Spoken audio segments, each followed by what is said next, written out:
What are some of the talking points you've been having with attendees at today's event?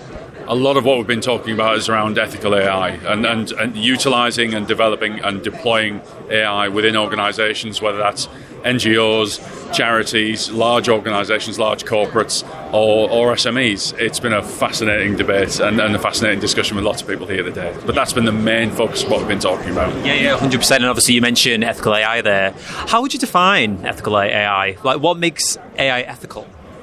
Is the biggest question we're being asked today, and a real challenge to answer very quickly. So ethical AI is transparent, it's inclusive, it is well designed and thoughtfully designed, but it also understands the risks of AI and what that might mean for your end users, for your organization, and for society as a whole. It's a challenge. It is a real challenge to do well, and what we're trying to do at BCS, we represent 72,000 members globally. What we're trying to do is give the voice to those members and embed those qualifications out there into society to say there is something here that we can do to ask the right questions at every step of the development process, and that's what we're doing here today. How can you see, regulation impacting the future of AI? Is it going to, promote this idea of ethical AI development? Inherent in any regulation should be really good ethical codes of conduct, but some of the bigger questions are going to be around the context of the artificial intelligence that you're using. It's a really difficult question. It's a great question, but a really difficult question to answer. And we're trying to work with employers, we're trying to work with our members and the government to talk about how we go about approaching AI ethically. AI is a huge opportunity, and at BCS we are absolutely pro-innovation. We want to see the adoption of this technology.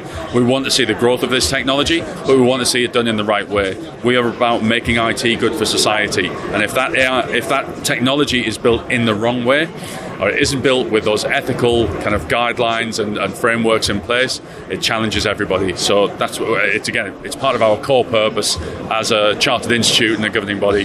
That's what we're trying to do. What can organisations do right now to ensure that the AI that they're using is ethical and it is compliant with regulatory standards?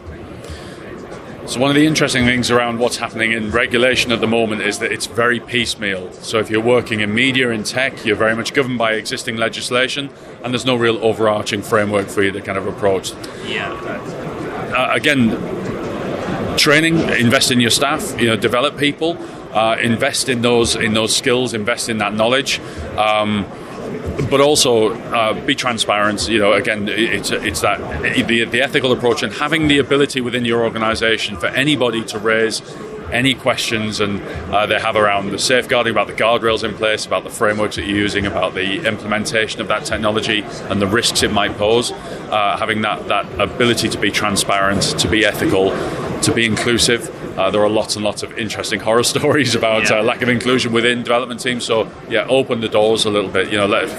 Sunlight is the greatest disinfectant. So keep that transparency going and be accountable for what you're doing within the organisation.